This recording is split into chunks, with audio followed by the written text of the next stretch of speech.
I remember standing in the middle of my own wreckage, looking at the broken pieces of my plans and asking the question we all eventually whisper, where is the logic in this?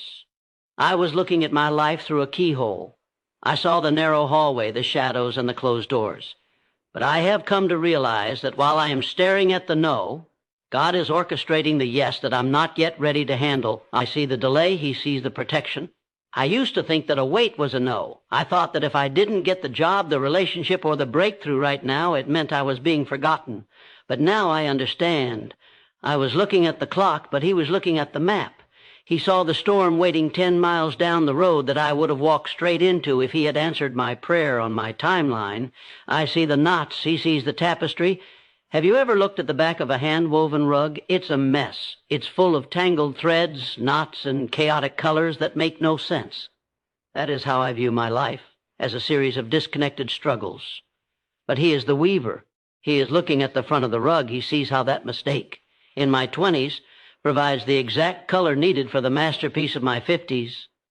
My declaration of faith, I am choosing to stop exhausting myself by trying to figure it out. I am not the architect, I am the building. My job is not to see the finish line, my job is to trust the one who drew the blueprint. I may not see the way out, but I know the one who is the way.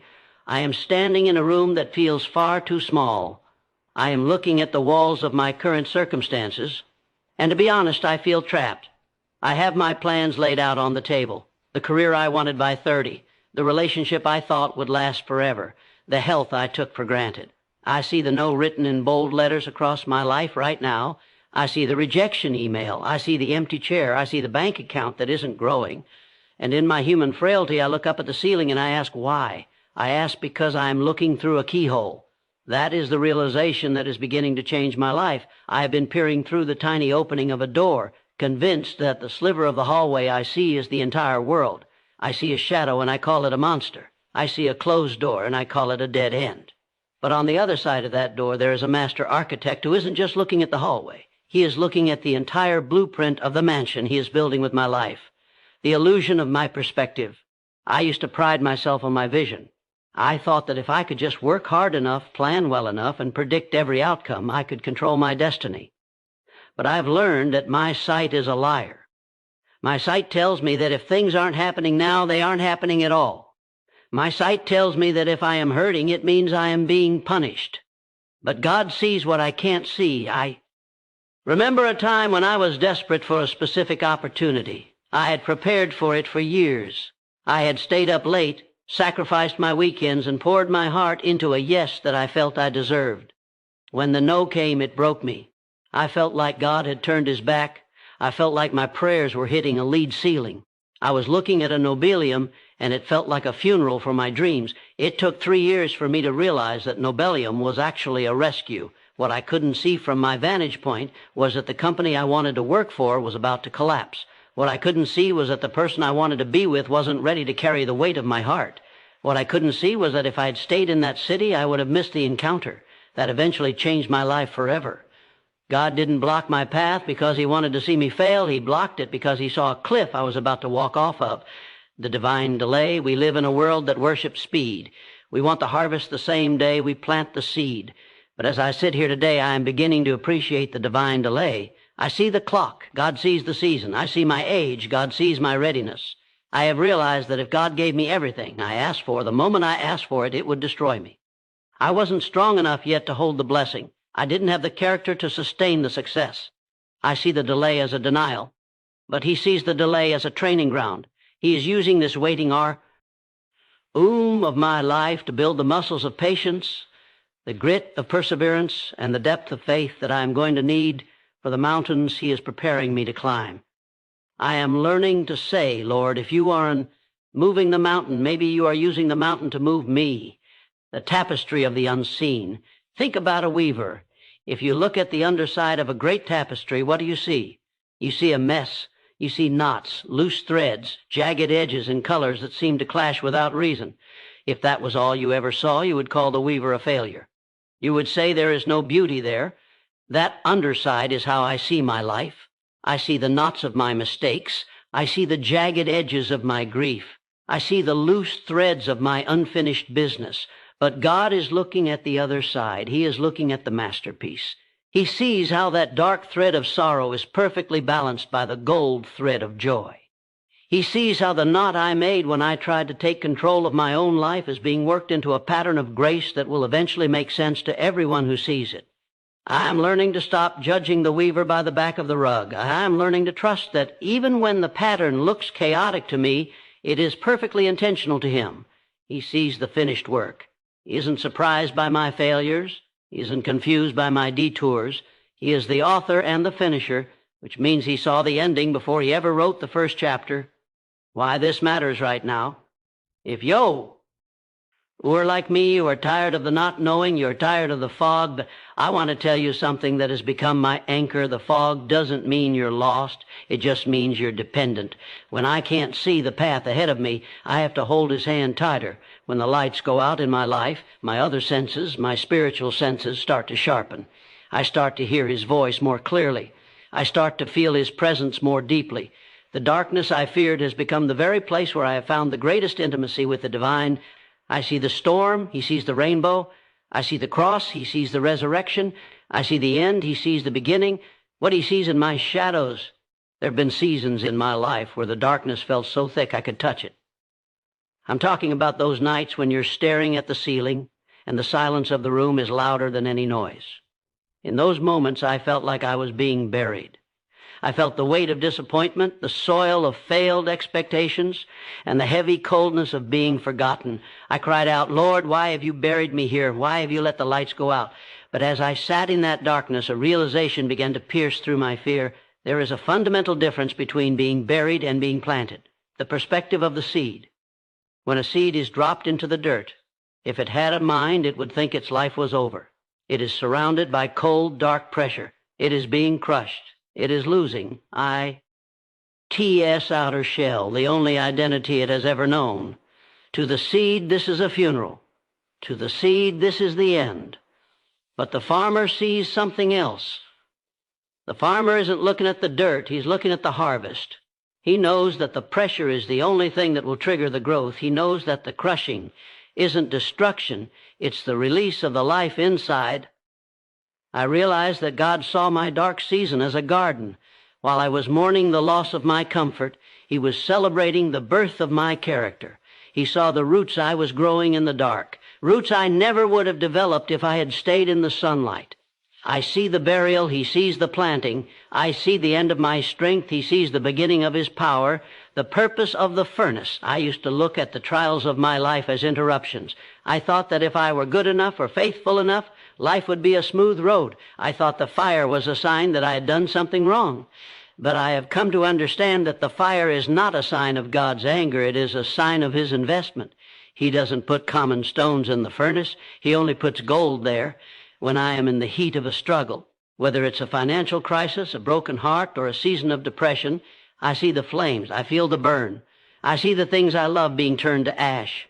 But God is standing over the crucible, and he sees the impurities. He sees the pride that needs to melt away. He sees the ego that is keeping me from my tea. Through purpose, he sees the insecurities that have been acting as a fake shell around my soul. He isn't trying to consume me. He is trying to consume everything that isn't me. He sees the pure gold version of my soul that is waiting to emerge. He knows that once the fire has done its work, I will reflect his image more clearly.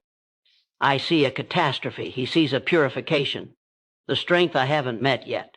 One of the most profound things God sees that I cannot see is my own potential. I look in the mirror and I see my limitations. I see the times I quit. I see my shaking hands and my stuttering voice. I see a person who is not enough. I see the version of myself that is tired and ready to give up. But God looks at me and sees a giant killer. He looks at me and sees a leader of thousands. He looks at me and sees a person whose testimony will one day be the oxygen for someone else who is suffocating. I remember a moment when I felt I had reached my absolute limit. I told God, I can't go one more step. I am broken. And in the stillness, the response wasn't, I'll take the weight away.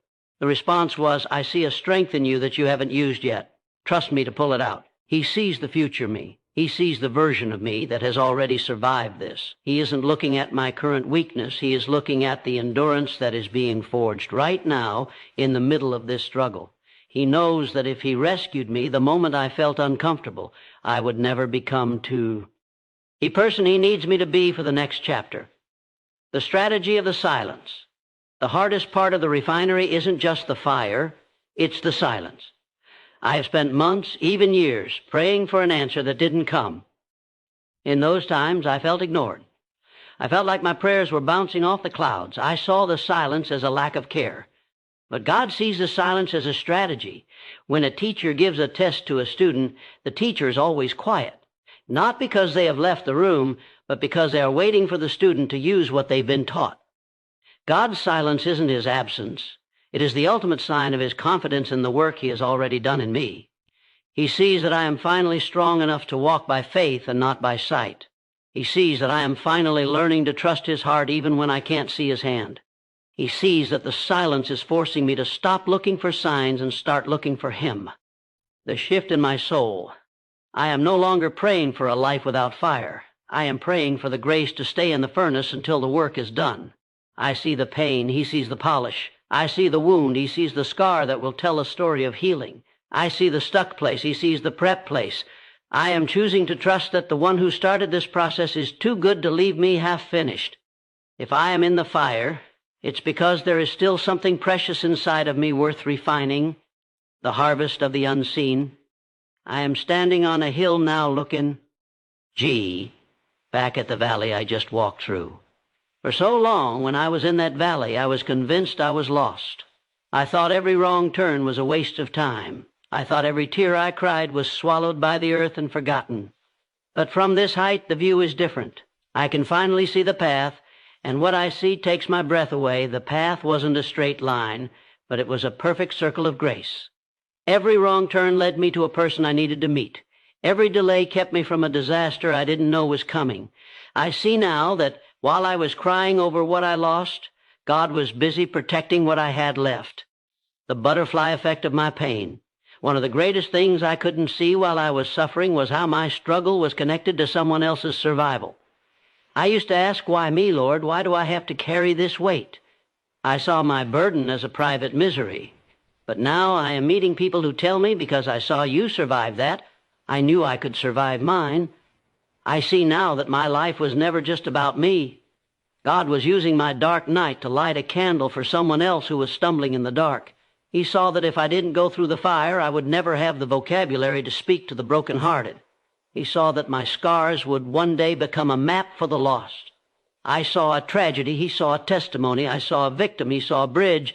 I realized that the very things I tried to hide, my failures, my heartbreaks, my unanswered prayers, are the very things God is using to heal the world around me.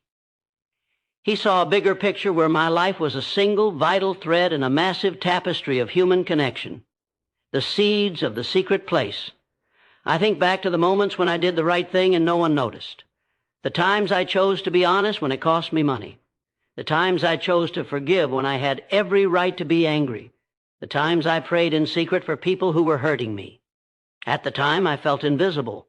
I saw a world that rewards the loud, the aggressive, and the fast.